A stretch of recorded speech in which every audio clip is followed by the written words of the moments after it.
High school basketball is back in action, so stay tuned as we'll go over all of the best of high school boys basketball across Pennsylvania. Stay tuned for 3 in the Key.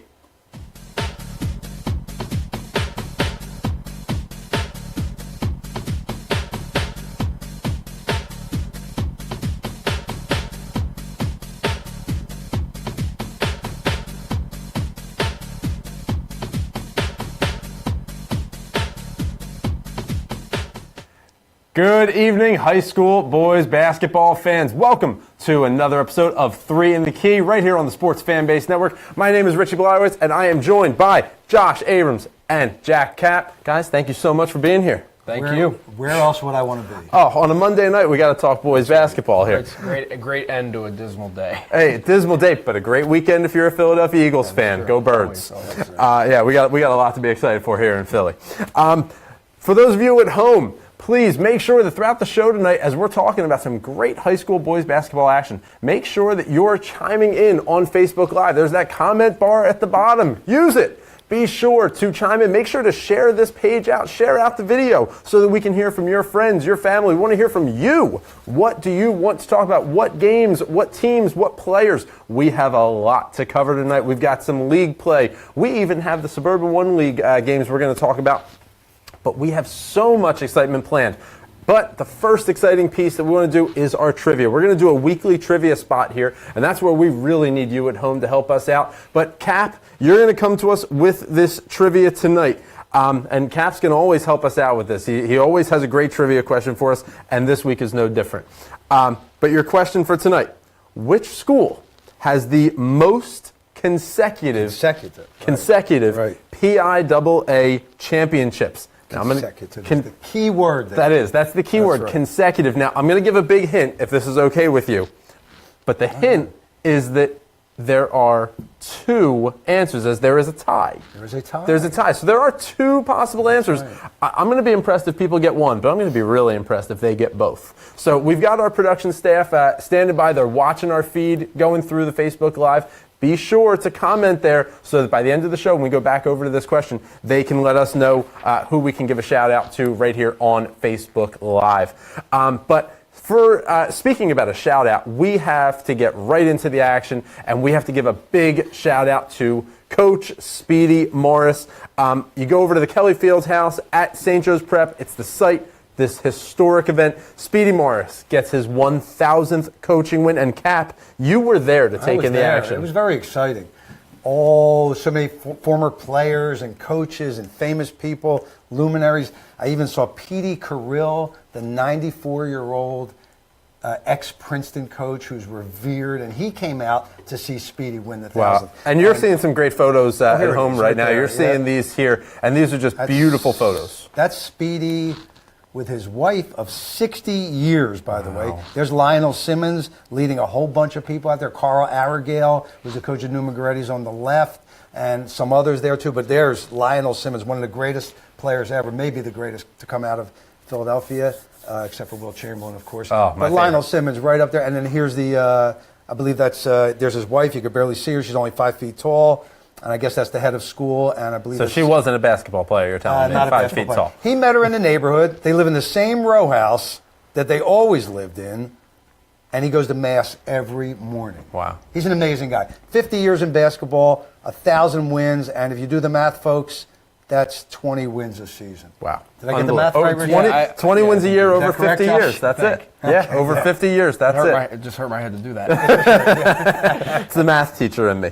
Well, you know, those were some great photos. I'm guessing you took those, Kapp? I did take those photos, and I was able to write an article for SFBN. Yeah, so go to www.thesfbn.com. You can check out this great article written by Kapp, along with some of the pictures, and you can see it was a great milestone. So a big congratulations to Coach Speedy Morris. A rare milestone. A rare milestone. Seriously, absolutely. very rare, Absolutely. Great accomplishment. Excellent work by you. A lot of people proud, I'm sure. Suburban One League Challenge. So this isn't a tournament, Josh, but it was this past Saturday, January the 13th. It's an annual event, pits teams from the SOL conference against one another, and there were some really, really notable games. I know you want to talk about a lot of them. I'm going to start off here. CB East, they beat Pennsbury 56-41. Yeah, and I was able to go see Pennsbury take on Council Rock North. They went on the road.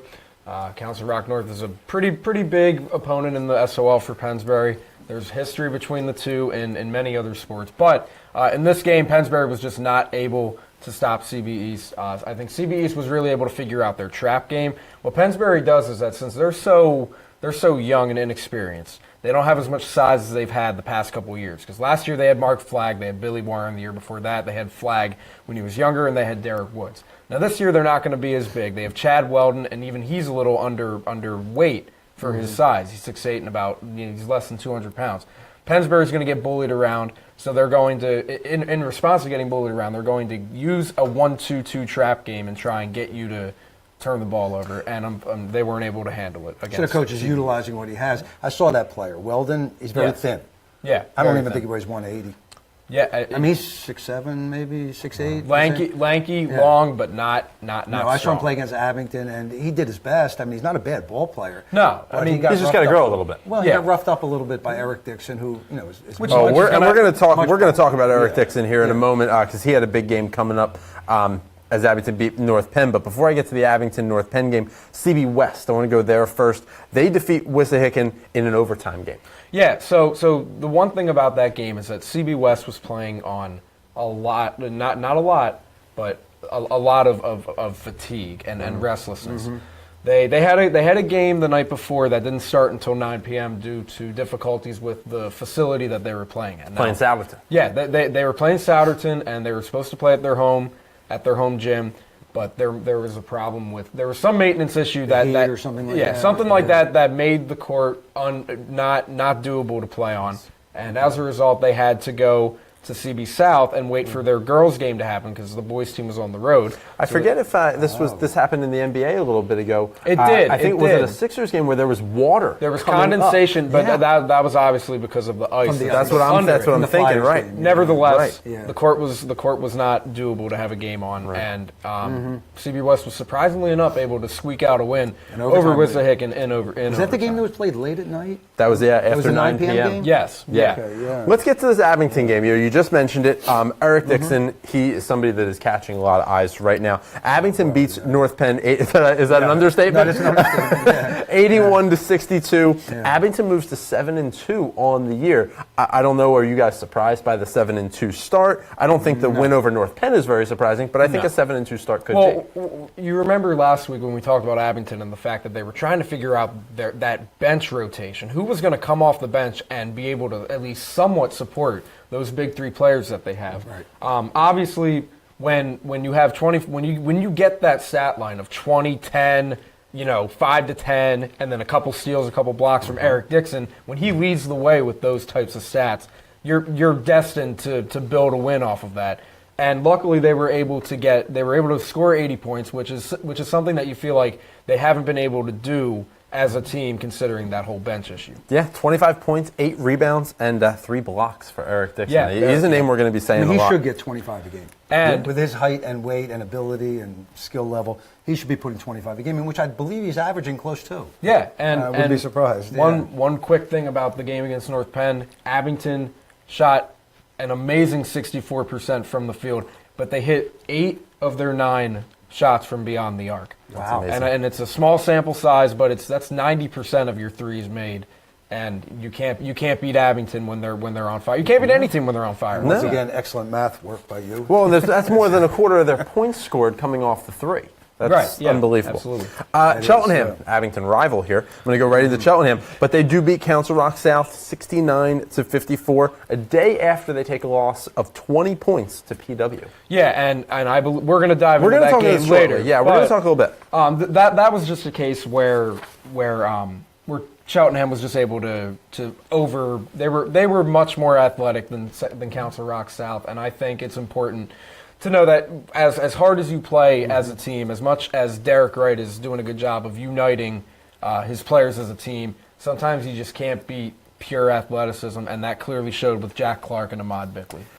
There have been some significant games since last week. I'm going to get out of the SOL. I think that was a great day. I think a lot of great things happening over the course of that. And I know we want to talk Catholic League basketball as well, but I'm going to hold off on Catholic League right now. We're going to talk about some significant Catholic League games in a little bit. We've got a whole segment dedicated to them. So for those of you at home waiting to hear about the Catholic League, stay tuned. That is coming up. But right now, I do want to talk about a Public League A game. Saw Imhotep, the Panthers, beating the Pumas, Mastery Charter Pumas. Cap, you were there for this one, 61-54 for this game. Yeah, I was there.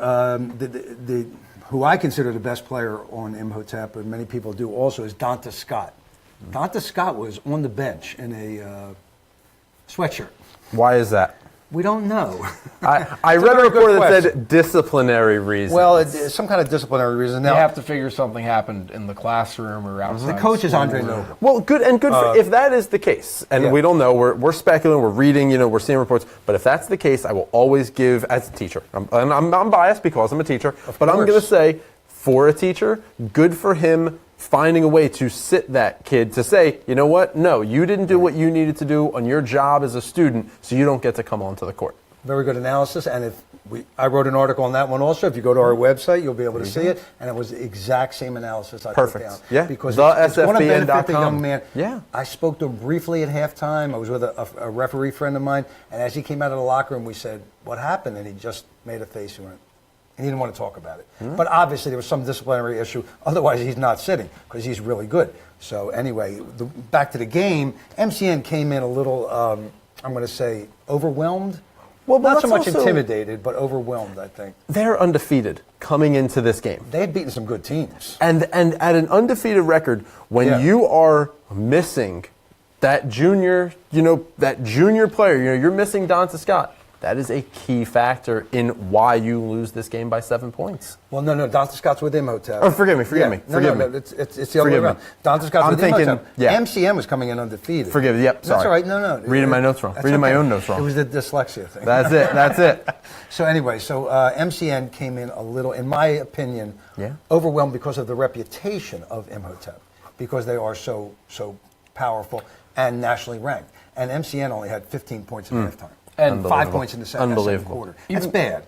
It's really bad. Yeah, it's very bad. It's very bad. Even though I wasn't there to see the game, I think the fact that if Donta Scott is such a highly touted player, and they're still able to pick up a victory, and it's closer than probably what most Imhotep fans were expecting, 61-54. Yeah. But the fact that you're still able, it's all about the next man up mentality. That's right. Absolutely. But, it has to be. It was a poorly played game by both parties, both teams.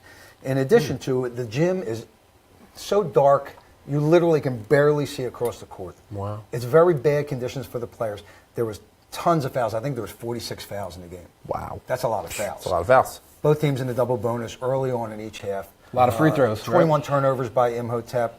Well, Mastery misses their first 8 of 11 free throws in this game. That's right. They were 3 for 11. Wow. It was bad all the way around. Now, MCN started to come on a little bit in the second half, and they do have some talent there, some very athletic guys, but they're really not in the same class with Imhotep, even without Donta Scott. So I imagine that we're going to be talking about both of these teams a lot as our show and the season unfolds. PW beats Cheltenham 77-57. PW stays undefeated. They're 11-0 overall, 6-0 in their conference. Cheltenham 7-2, 4-1.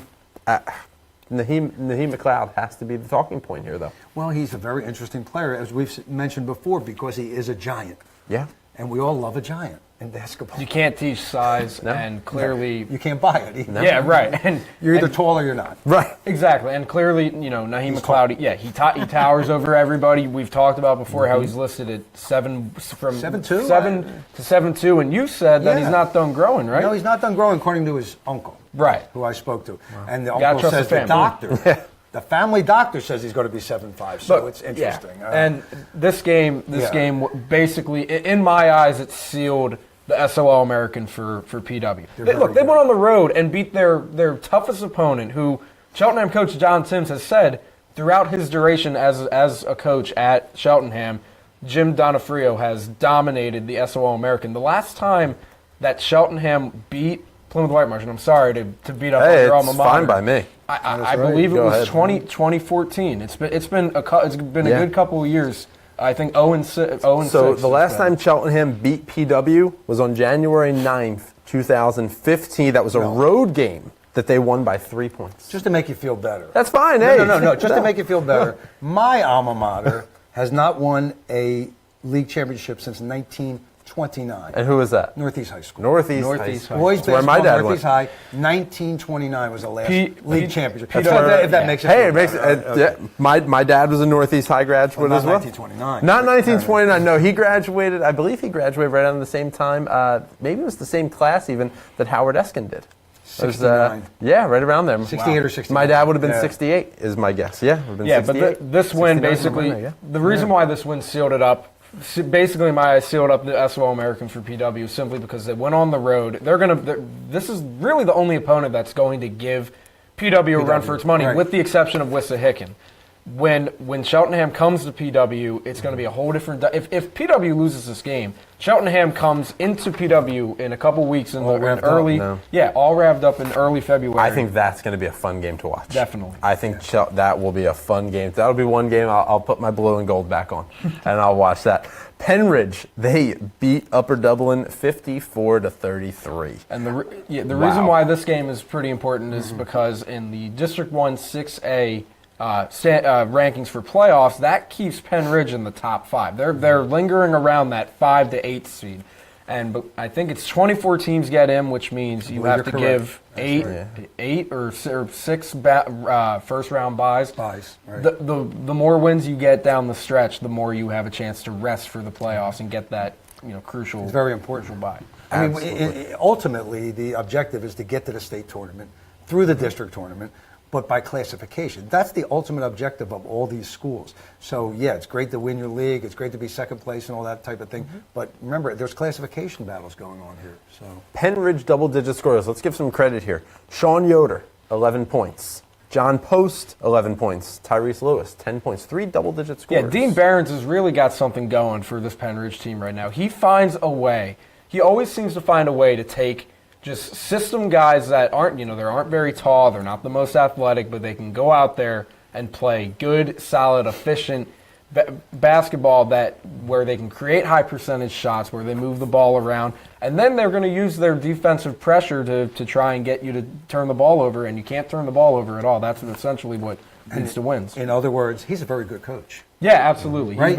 He's a very good coach. He's using the fundamentals of basketball and utilizing the players in the way that they can be used, and that's the whole objective there. And when it works, Yeah. it's really hard to beat that kind of system. Whereas when you have talented players that are scouted, Super recruited, athletic. these kids probably grew up playing basketball together, Yeah, and the sure, chemistry between sure. them has to be pretty strong.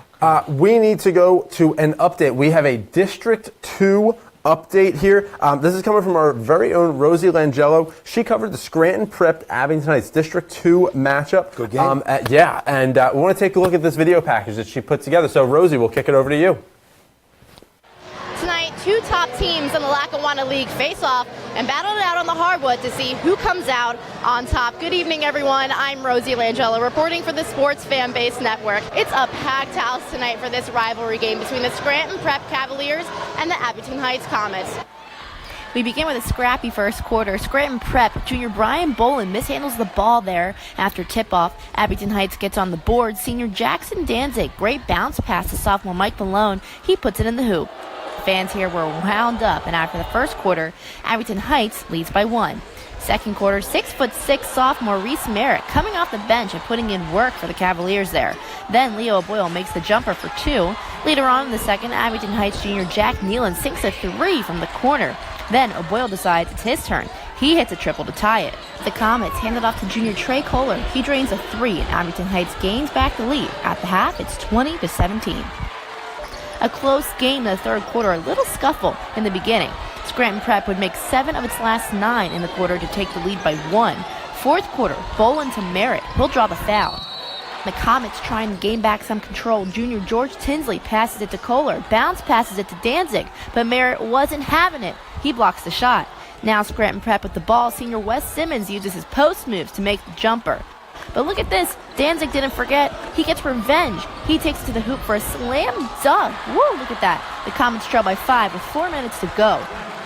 Junior Mario Rotel finds big man Merritt again. Merritt, his shot blocked by Tinsley, but he rebounds and scores it to make it 45-40 with 2:14 remaining. 4 foul shots by Bowen in the final 21 seconds sealed the win for Scranton Prep, 51-45. Wes Simmons leads Scranton Prep with 16 points, then Leo Boyle added 14 points and 7 rebounds.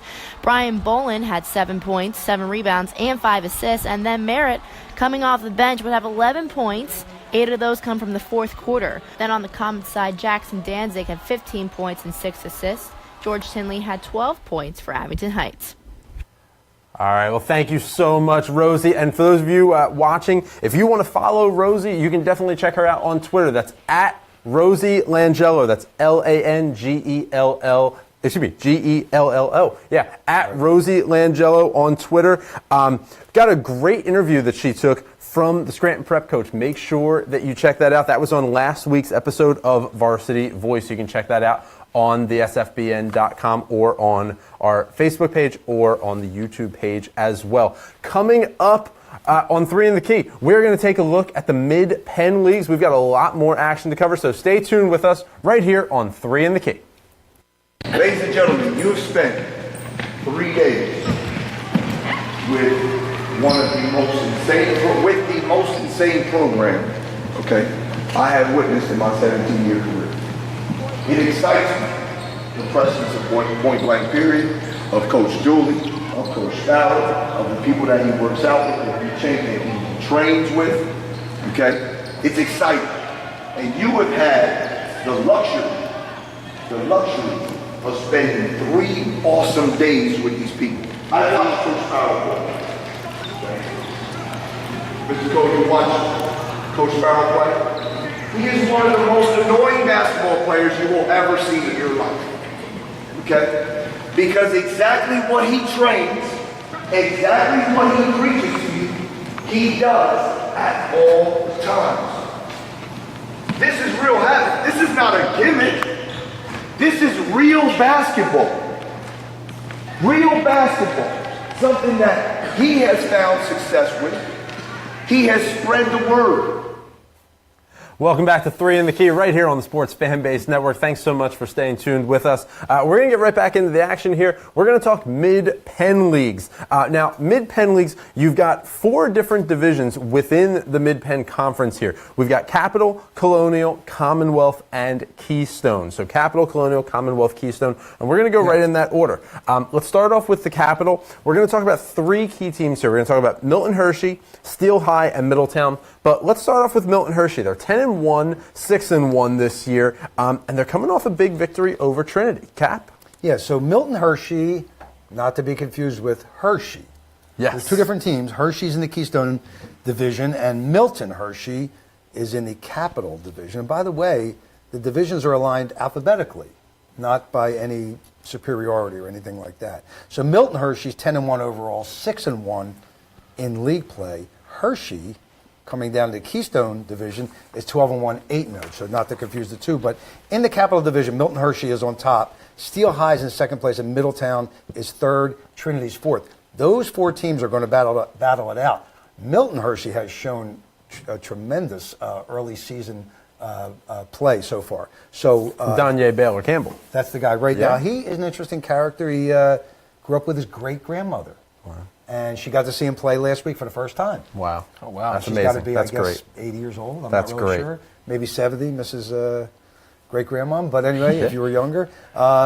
Anyway, that's the story there. He's an 18 to 20 point a game man. So he's pretty good. Now, moving over to Colonial. Yeah, we got Shippensburg, Greencastle, Antrim. Greencastle, Antrim, both undefeated in division there. 6-0 for Shippensburg, and Greencastle Antrim at 5-0. After that, it falls apart a little bit. And then moving over to Carter Van Syok has to be a good player here. You know, Carter Van Syok is a scorer. He's averaging over 24 points per game. Yeah, he's the leading scorer in the entire Mid-Penn Conference, and probably one of the top scorers in the state. I wouldn't be surprised. Wow. How do you say that name, Van Syok? Yeah, I was having trouble with that. I would say I'm going with Van Syok. If I'm wrong, I hope somebody will correct me in the comment section of Facebook. But that's what I'm going to go with. I think you're probably right. Well, for the moment, I am, because Yes, you no are. one's corrected me yet. I wouldn't correct you because I couldn't pronounce it. Our interns are looking at me like they don't know either, so I'm just going to go with it. I had a lot of trouble with Perfect. that. Now, the best team, from what I'm hearing, in the entire Mid-Penn Conference is State College. Well, State College is in Commonwealth. Yeah, Commonwealth Yep. Division. And initially, Harrisburg was a preseason favorite, but Harrisburg lost. They've had some big losses. They lost one of their top players to injury, but also to the fact that he graduated early. And Wow, early graduation.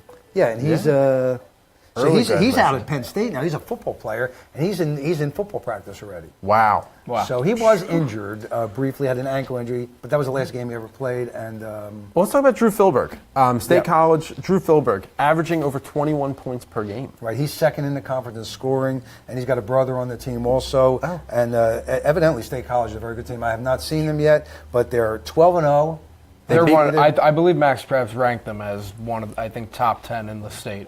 And what's interesting also about State College is that they're actually a District 6 team that plays in the Mid-Penn Conference. They're the only non-District 3 team that plays in Mid-Penn Conference. Interesting. But right now they're outdistancing Harrisburg. They're 8-0 in conference, and Harrisburg's 6-2. Well, when you look back So- at State College's game against Carlisle, 5 players in double-digit scoring. Yeah, 5 players, very even scoring, very balanced attack. That's when you know you have a really good team, when it's Yeah. balanced, everyone's getting We in just the talked about yeah. that a few minutes ago, where a team that is fundamentally sound, and the scoring will be distributed throughout the whole team.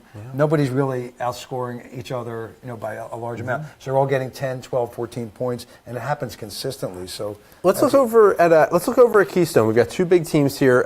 Hershey, who you previously about Hershey a mentioned, little bit, yeah. but Cedar Cliff 9-5, 6-2. Where do you see Hershey and Cedar Cliff? Well, Hershey is the preseason favorite, Sure. and it's worked out that way for them. So they're 12-1 overall and 8-0. So they are undefeated at this point, and I believe they have a couple big games coming up that we're Love gonna to see one talk against about. State College. Yeah, there's a couple games Yeah. coming up that we'll talk about them later on, and that would be a great game. by That the would way. be a Yeah, great that game. would be a great That game. would be a great Yeah, game. Cedar Cliff is near them, but it's a kind of a second tier type of thing right now between Lower Dauphin, Susquehanna Township, and Cedar Cliff. Well, let's So talk about that's- some big upcoming games for the Mid-Penn. Let's talk about them. Let's go January 16th. I want to do these by date, actually, that's not by Tuesday. team. That's tomorrow. Yeah, that's tomorrow. Oh, it's Right. tomorrow, depending on when you're watching. Hopefully you're watching live, but on Facebook Live. But, Tuesday this week, January the 16th, Middletown at Milton Hershey. It's a chance for Middletown to move up.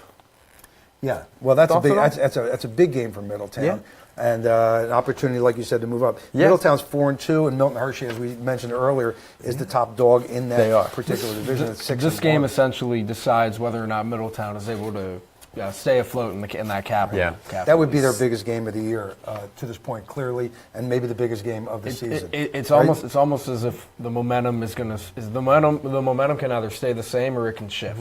We just talked about Harrisburg, but State College has a game against Harrisburg. They're going to travel to Harrisburg right there, yeah. on the 16th. And you mentioned before, losing a player to injury, losing him to the early graduation, that really could hurt you when you get to these points and again, against they big were the schools. preseason favorite. Harrisburg was a preseason favorite, and by the way, the perennial favorite. Harrisburg's always good. So State College, this is a big moment. For It's them, an open being shot for them. undefeated and so on. Yeah. And so it should be very interesting. Last big They're called game- the Little Lions, by the way. Yes. Oh, I remember You know well that, from the Little from Lions. football. The Little Lions, State College Little That's right. Lions. I remember That's that from from our football show in the trenches. We would talk about the Little Lions That's a lot. right. Last big game for us we want to talk about out there from Mid-Penn on the 16th. Hershey at Lower Dauphin. Lower Dauphin looking to knock off that undefeated Hershey team. Yeah, another big opportunity for a team that's in a second level right now within their division. And again, Hershey is undefeated. Yeah. So Yeah, a lot. Chocolate Town is doing well. Yeah, I could go for some right now. Whenever we talk about Hershey, we need to have That's a right. rule that we have Hershey chocolate be right nice. here. It would be lovely. right. January 19th. Moving on, we've got a couple of big games here. Let's start off Steel High at Middletown. This is a rematch of the Brawl game. Remember we talked about the Brawl and was the last week, Stall. yeah. Well, this is the Brawl. This is a rematch from the Brawl. Yeah. Steel High at Middletown. So to get things right here, it was Steel High was home last time. That's correct. And they lost. They lost. So you had and I said on when we were talking about it that when the home team loses, that's when things start to get antsy. That's when your chances of having something like a brawl happen, that's when they start to increase. When the home team loses, there's a lot of fuel, there's a lot of anger because the home team couldn't win. Right. It's going to be interesting to see how this plays out. And as we mentioned last week, this was a big fight. This was not just a couple kids pushing each other. Do we see heightened levels of security? I don't know, but do we see bench warnings? No, there'll definitely be security in every corner of the arena. Do we see bench warnings before this game even begins? Probably. Not bench warnings, but I'm sure in the captain's conference that the head referee will go over this. I'm sure. Yeah. Because I've actually worked in that. I used to be a referee in District 3. And you have to wonder. Testy there. Yeah. Yeah, absolutely. Yeah. And you have to wonder how trigger happy these officials are going to be with They may call it close. They may call it close. Right? Is that what you're getting at? Yes. Yeah. Like early in the game, like especially down in the paint or down in the low post, you may see some quick calls to establish their authority type of thing, and to let the kids know who's in charge. But I mean, if Middletown were to beat Milton Hershey on the 16th, which is tomorrow, and then have an opportunity to go in there with the same record as Steel High, basically, and and the revenge game. The higher and all the higher. I want to be able to talk about this game next week because of the fact that it was a good game, not because of the fact that it was the brawl number 2. Well, we hope not. And that's it. I would really like to see the referees come out and take charge in this game so that both teams know we're not messing around here. We're here to play a game. We're not here for anything else. I'd love to see that. I think you will see that early on. Chambersburg at Carlisle. It's a battle for 3rd place. Right. What do we think? So these teams are both 5-2 right now, and they'll have a game on Tuesday, but that's not the big one. The big one is going against each other because the winner of that game will most likely end up in 3rd place within that division, and that's really important. Both are good teams, but they're right now a little bit behind the other teams in their division. Not only do these two teams have the same conference record, but Carlisle's 5-4. You kind of have to figure this is a win where if they can get this, they can get rolling season wise, build up their overall record. If they lose, they're going to drop to 500, and they're kind of they're not only going to fall off within their conference, but they're going to fall off in general. Absolutely. Well, guys, let's get out of Mid-Penn for a little while. Let's talk Catholic League. Before we start off with Catholic League, I want to read, just these current standings. We're going to go from the bottom up here. The Catholic League, we talked about it last week. We've talked about it for a couple of weeks now. And we always say how difficult of a league this really is. I always say it's one of the, if not the best league in the state. Yeah. One of them. One of them. The best in the country. Oh, absolutely. Absolutely. Seriously, I think this easily is the best in the state. I think so. But, you go all the way down to the bottom. Conwell Egan is 0-5. Father Judge is 0-3. West Catholic 1-3. I'm going to move up a little bit here. I don't want to take, all this time in the middle here. But I'm just going to go to these top, let's say, 6 or so, or 7. Let's say the Woods. Archbishop Wood and Archbishop Ryan, both 2-2, playing 500 ball right now. Roman and LaSalle and Archbishop Carroll, all at 2-1. Yep. St. Joe's Prep, here's where we get to the top 3. St. Joe's Prep is in 3rd right now at 3-1. Newman Goretti and Bonner Prendy are tied. They're 1-2 there. Newman Goretti in 2nd, Bonner Prendy in 1st at 4-0. There's some surprises in there. Are there? Where do you see them at? Especially with Bonner Prendy because they are undefeated and they're on a roll. Yeah. And we're going to be talking Bonner Prendy in a little bit. We are. We are going to talk Bonner Prendy in the St. Joe's Prep game. Yeah, clearly Newman Goretti is a top dog in the PCL and has been for any number of years now. St. Joe Prep had that great game with the 1,000th victory. Oh, we're going to cover that too. We're going to go back to the Bonner Prendy game where we'll get to the ending of that. Yeah, we've got a lot to talk about here. Now, in the middle, you have Carroll and LaSalle and Roman all at 2-1. Well, let's go to Roman. Okay. Let's go to Roman. This was the SFBN game of the week. That's right, great game. Cap, you were there. I was there. It was streamed on the SFBN PCL portal. If you didn't see it, make sure that you go to our YouTube page and our Facebook page. Make sure you go and check out this video because, wow, it was a game. It's still available. You can watch the whole game. Yeah. It's available on our website. It is. That's what I'm saying. Yeah. Yep. Go out. Check it out. This was a great game. It was a close game. It was a 2-point differential. It's always a great game. It is. Always. Newman Goretti takes the win in this one, 56-54. We've got some great video highlights here. And Cap, you can check these out and go ahead and kind of walk us through a little bit. Yeah. So, it was a very, very tight gym. Okay, there's only about 300 people that can fit into the gym, and they squeeze in probably 375. Well, and you can see the standing crowd that's right there, just standing on the baseline there. Now, I'm actually seeing the game better on this video than I saw it while I was there because, as I explained to you guys before the game, we were fighting the crowd, and it was very difficult because they stood in front of us, not realizing we were on a live broadcast. So we constantly had to be moving them back. It's a game that's intense. It's just every single year, it's always a close game, and the very end of the game, I'm not sure if we're going to have the very end. Is that it right there? I believe that's it. Yeah, that was it. It was a buzzer shot. Now, the throw-in is with 0.5 seconds left in the game. Wow. Okay? It's a 2-point game. So Newman Goretti's winning. Roman's down by 2. They get the throw-in.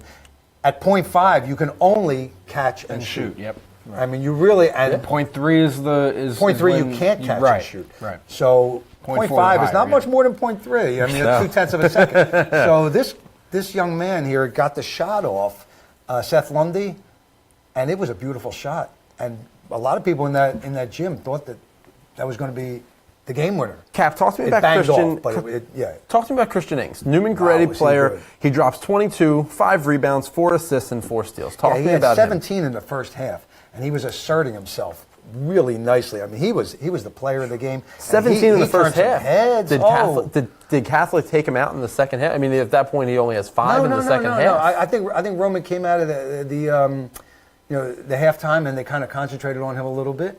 But no, he was okay. He had 5 points, but I mean, this is not really something that he does on a normal basis. 22 is a lot. 17 and a half is tremendous. It's really good. It's phenomenal. But he wasn't the only player out there. I mean, there were some interesting players. The guy, the freshman that I like a lot, that Taquan Woodley, is getting more and more playing time. I mean, he probably had 15 to 20 minutes playing time. He also fouled out.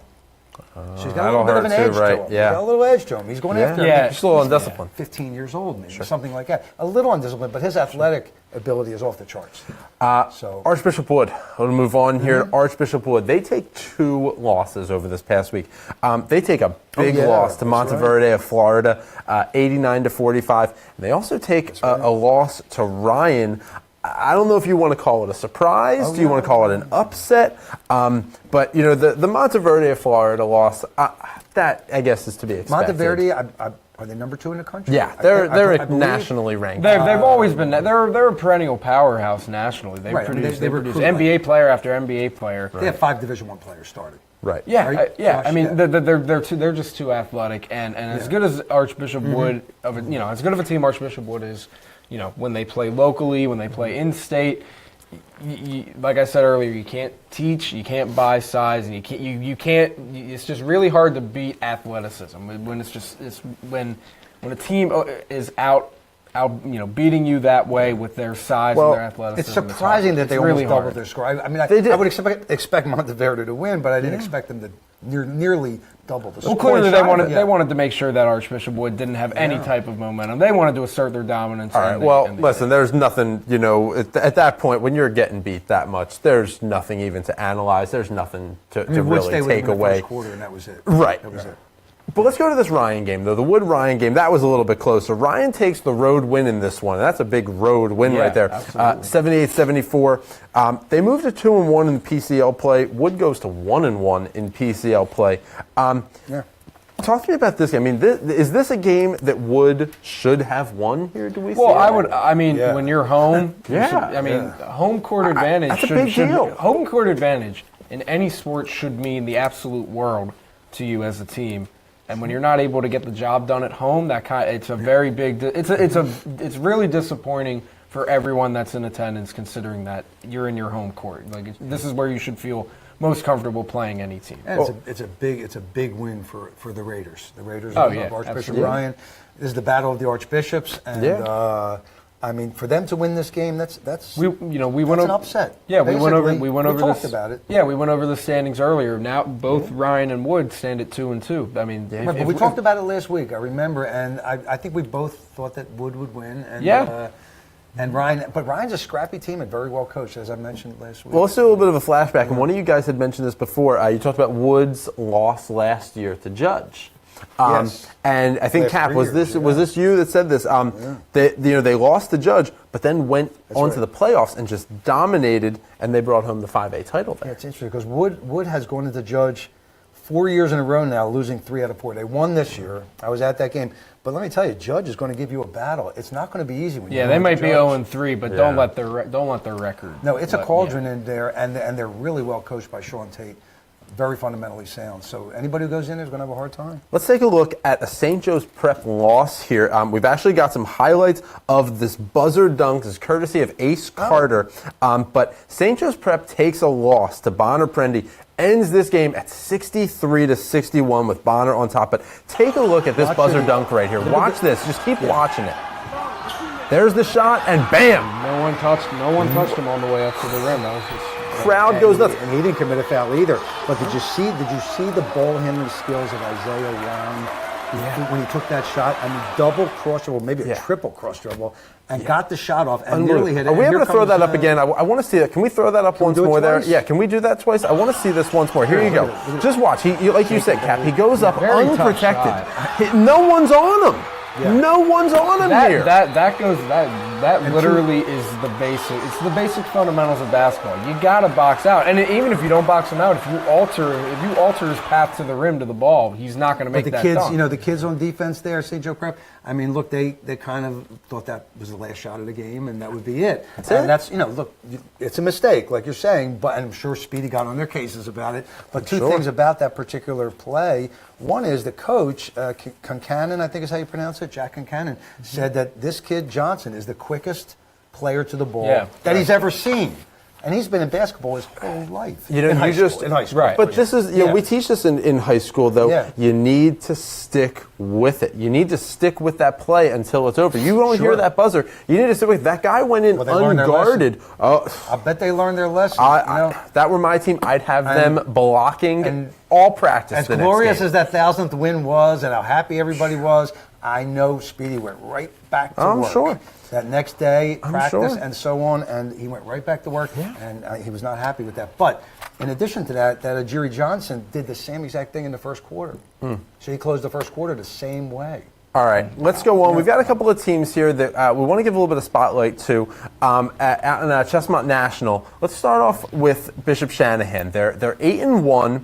5-0 in conference play here.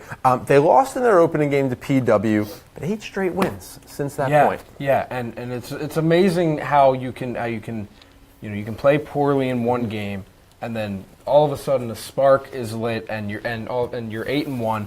They've taken over the Chestmont National, which I don't believe has been a very common thing to have happen for Bishop Shanahan to be at the very top. You're right. But they most recently took down a struggling Westchester East squad that's 0-3 in the Chestmont Talk to me about a couple of other players though. You got Kevin Dodds, David Angelo, Joe O'Malley. Talk to me about Kevin Dodds first off. Yeah, Kevin Dodds. He's listed at 6'7". He may be a little bit shorter, but it's what the roster says. I usually deduct an inch and a half off of any height given. But either way, he's a wing guard. He uses his length a lot, but he can also shoot the ball. And when we're talking about shooting, we got to make sure we look at David Angelo and Joe O'Malley. I believe O'Malley is the senior and Angelo might be the junior. That I could be getting my players mixed up, but either way, they spread the floor and they open up the middle of the paint for Dodds to do his thing, one-on-one. Let's go to Hazleton. They're out in Wyoming Valley 1. They have a perfect record so far. They're 9-0 overall, 5-0 in conference play. They have scored almost 700 points in 9 games. Yeah, that's good for almost 80 points a game when you look at it. They picked up early season wins over I'd say they're big schools in Parkland and Whitehall. They have a lot of kids.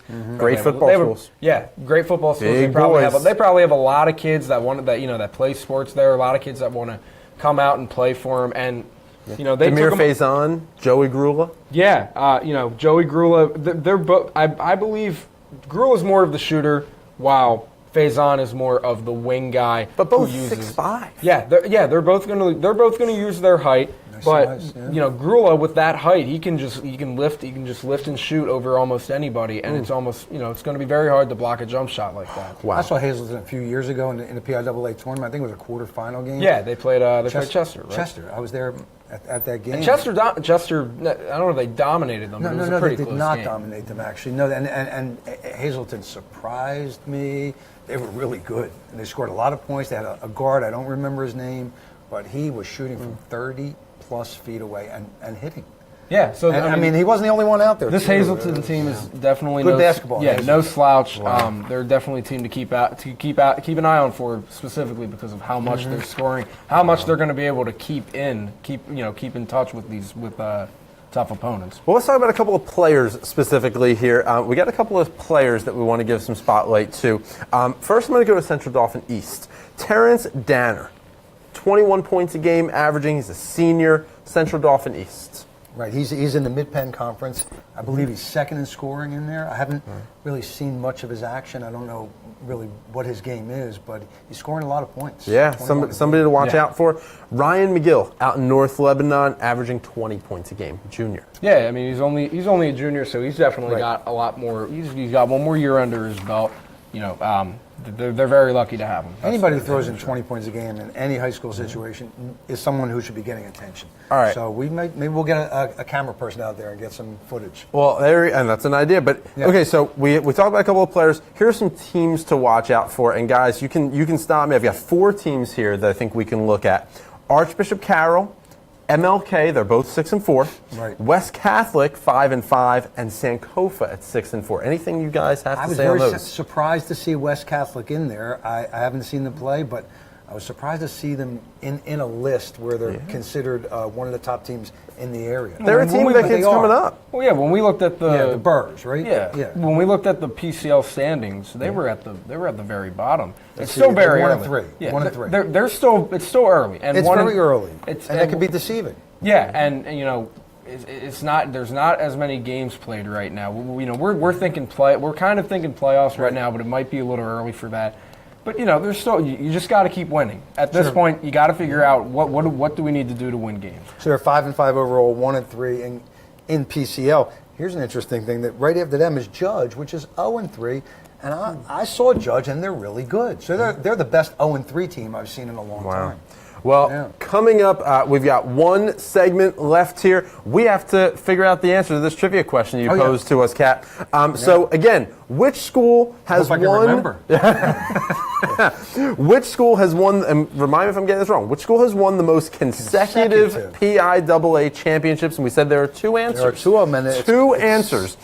So quite an achievement. If you haven't gotten your answer in, your best guess for this one, make sure that you get that into the comments below on the video that you're watching. There are 2 answers, and we're going to come back. So stay tuned to 3 in the Key right here on the Sports Fanbase Network.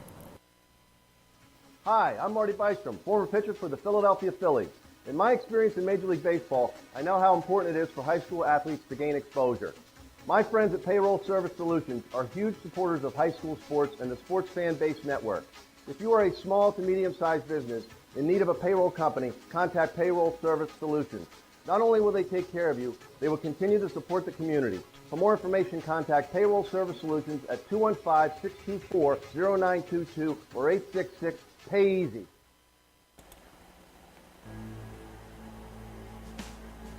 Flip City Shakes is a proud sponsor of the Sports Fanbase Network, now with 2 locations in Southampton and Quakertown. From burgers and shakes to salad and sandwiches, including the ever-trending mac and cheeseburger, they continue to serve the same great food. Come visit us at Flip City Shakes in Southampton and Quakertown. Flip City Shakes. Good food, good atmosphere, a flippin' good time. All right, welcome back to 3 in the Key right here on the Sports Fanbase Network. Thank you so much for the comments that have been coming in. Good shout out to my former co-host, Mike Palmer. Mike, go Ryan. Yes, we hear you. Go Ryan. And Postel out there says, sweet dunk. Couldn't agree more on that play at the end. Powerful dunk. He got up high. Yeah. Really high. Postel, you're right, man. You're right. You got it. So, yeah, again, make sure that you're commenting live as we're going through on the show. If you're watching on tape delay, make sure you're commenting, too. We'd love to see it throughout the week. We definitely check in on it throughout the week, see what the comments are, and we make sure that we listen and give you a shout-out here. So we posed a trivia question to you at the beginning of the show. We just posed it once more. Which school has won the most consecutive PIAA championships? We said there were 2 answers, and for both of them, I'm coming over to you, Kat. There are 2 answers. Way back in the 80s, led by Billy Owens, who was an NBA player, ultimately an NBA player, and also Jeff Lebo, who ended up being a Division I coach, just retired due to injury, I guess, last year, knee conditions and so on.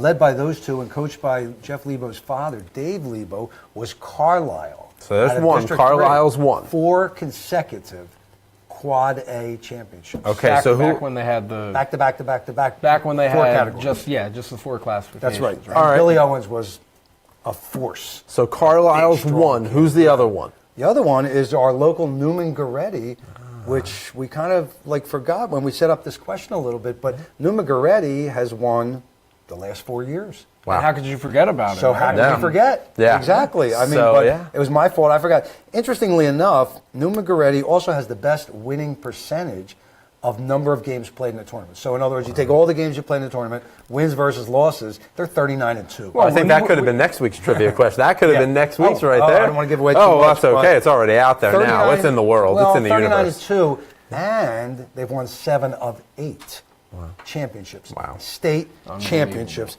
That Wow. is When you win that many unprecedented. championships, it's kind of hard to lose those early round it games. just- That's why the record's so And great. people say, is it the coaching or the players?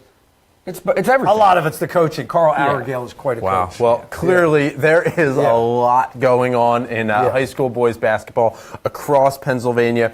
Thank you so much for tuning in. This was our 3rd show here. Thank you so much. We're trying to bring you all the best that high school boys basketball has to offer in Pennsylvania. And the problem that we're facing here, guys, and we talk during the week as we're getting the show ready, we talk a lot and we say, there's just so much. We don't know where to cut it at, and we're only an hour. We have That's to right. cut somewhere. If I can interrupt for a second, Please. to put it in perspective, there's Yeah. 660 boys basketball varsity teams Yeah. playing PIAA ball alone. There's a lot of leagues we don't even cover because they're private and so on. 660 teams, 192 make the state tournament.